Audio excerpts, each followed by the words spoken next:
All right, so today we're diving deep into artistic voice.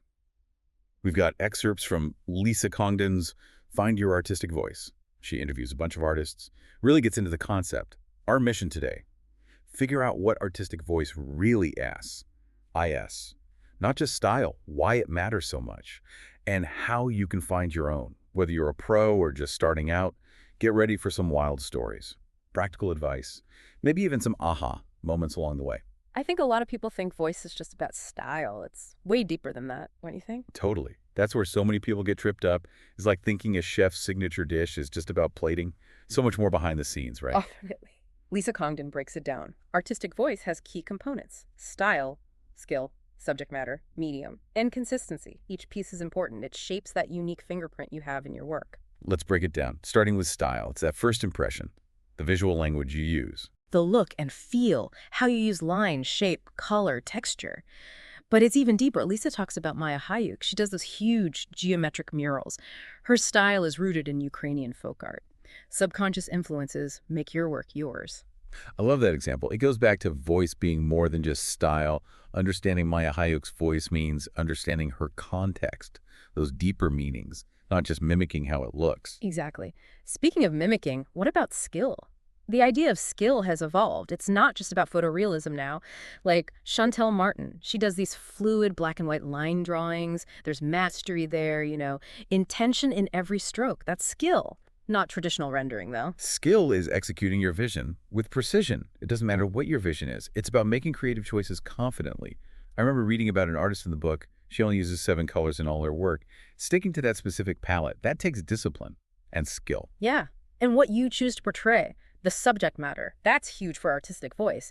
Lisa talks about our values, experiences, what fascinates us. It all comes out in the subjects we choose. It's like our subject matter is a window into our inner world. Frida Kahlo, for example. Her self-portraits, they're raw, vulnerable. They reflect her struggles and triumphs. You can't separate her life from her art. Exactly. Then there's how you create. The medium, this can be anything. Traditional paint, clay, even chewing gum. Chewing gum. Lisa mentions an artist, does these intricate portraits, all out of chewed gum. Mind-blowing. Wow, that's wild. So it's about finding the tools that speak to you, the ones that translate your inner vision. Right. And finally, there's consistency. Think of it as the thread that ties it all together. Style, skill, subject matter, medium. It's about repeating and combining these elements over time. You create a recognizable signature, even as you grow and change. So consistency gives your work that feeling of coming from the same source, even if you're exploring new things. It makes your art, well, yours. But why does this matter? Why is finding your artistic voice so important? Well, Lisa calls it a superpower. It makes sense to me. Your voice sets your work apart. It connects with people, gives it value. More than aesthetics, it's about authenticity. Yeah, for sure. There's lots of technically amazing art. But the stuff that really hits me, stuff that sticks with you, it always has that truth to it. Exactly. It's the soul of the work. It makes people feel something. Lisa has some great stories in the book, really show this. Like there's one about the artist Finn.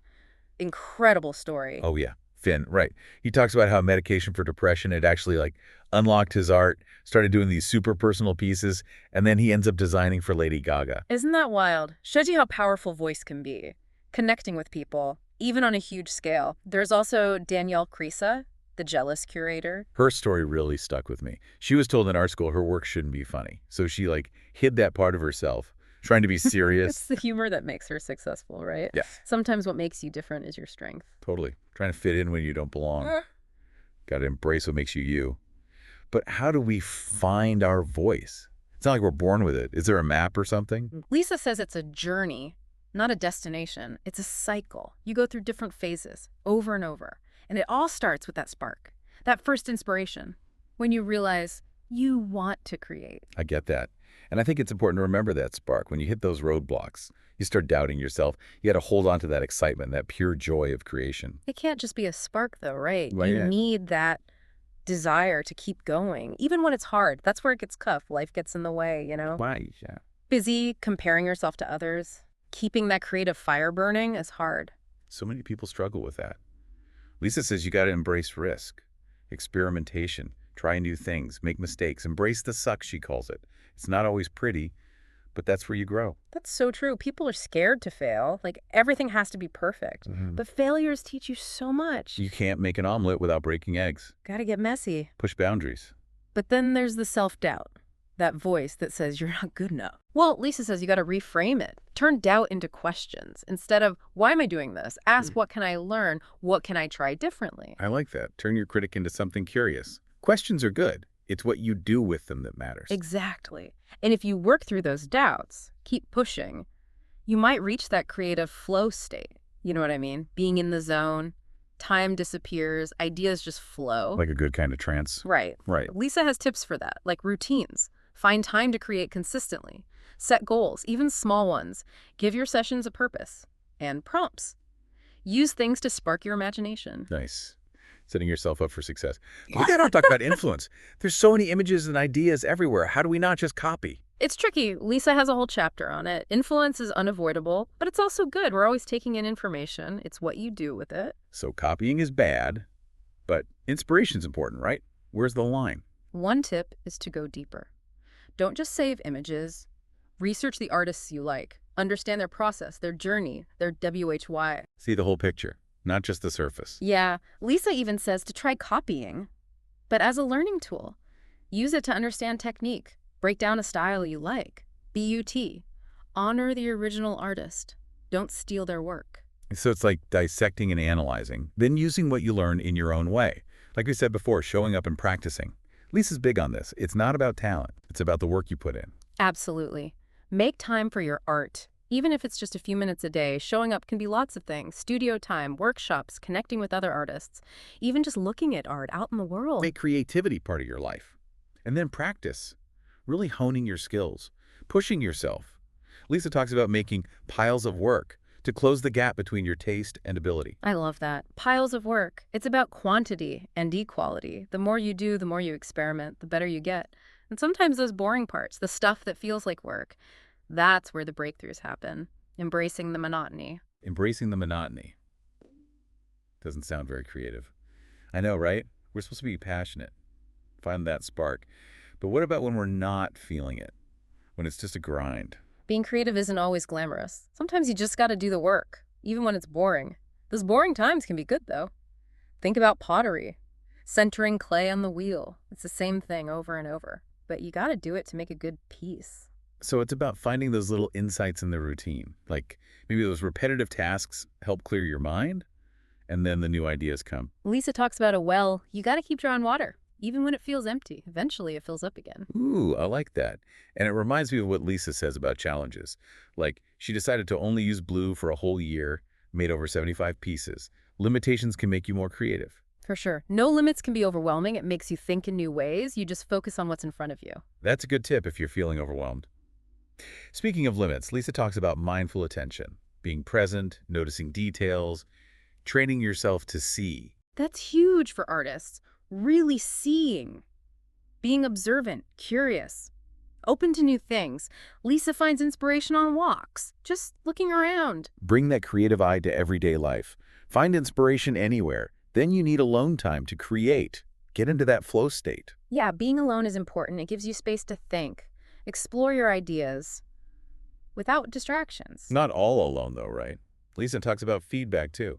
Finding people you trust to critique your work. Super important, especially when you're finding your voice. It's scary to share your work, but it helps you grow. Lisa talks about her studio mate and her agent. They gave her great feedback. Shows you need those mentors. And not just mentors, right? You can learn from anyone. Connect with other artists, go to workshops, join critique groups. Yeah, see different perspectives. And Lisa says to never stop learning. Keep taking classes, trying new things. Art is always changing. Gotta keep up. Lisa took a book arts class just to learn something new.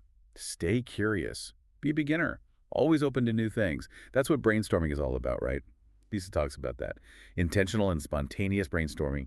Give your mind some space to wander. Intentional is about focusing on a problem. Spontaneous is those random ideas that pop up. I always keep a notebook or use the Notes app on my phone. You never know when inspiration will strike, and it usually comes from what you're passionate about, right? Lisa says to build your creative vocabulary, become an expert in what you love. Yeah, go deep. Read, watch documentaries, talk to people, really immerse yourself. Sean Qualls talks about this. Having something to say makes your voice strong. So it's not just about technique or how it looks. It's about having a message, something that matters to you.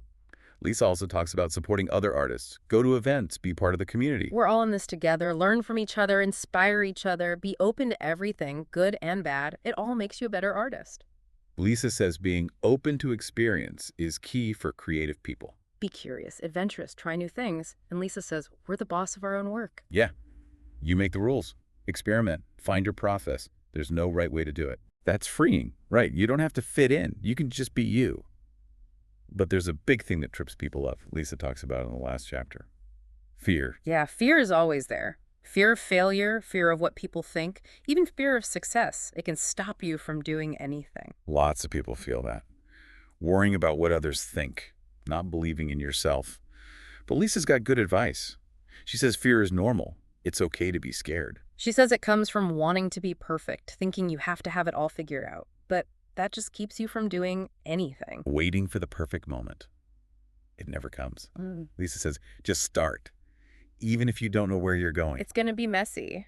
But you got to trust the process. Your voice will come out. And when it gets hard, when it's not fun, remember, that's important too. It's all about perspective. Those negative feelings aren't stopping you. They're helping you grow. Lisa used to avoid certain kinds of photography. They made her uncomfortable. But then she faced her fears. And grew from it. Sometimes the things we're most scared of, they help us grow the most. Fear can show you where to go. It means you're pushing yourself. And remember, everyone feels fear. Every artist, no matter how good they are, it's what you do with it that matters. Lisa's got a great message at the end. Finding your voice is a journey, not a destination. Embrace everything, the good and the bad. Show up, practice, experiment, and yeah, embrace the suck. Your voice deserves to be heard. So we hope this deep dive got you thinking, maybe even inspired you to face your fears. What one little thing will you do this week to find your artistic voice? Daily practice, getting feedback, maybe just looking at the world with new eyes. It's your journey. We can't wait to see what you create.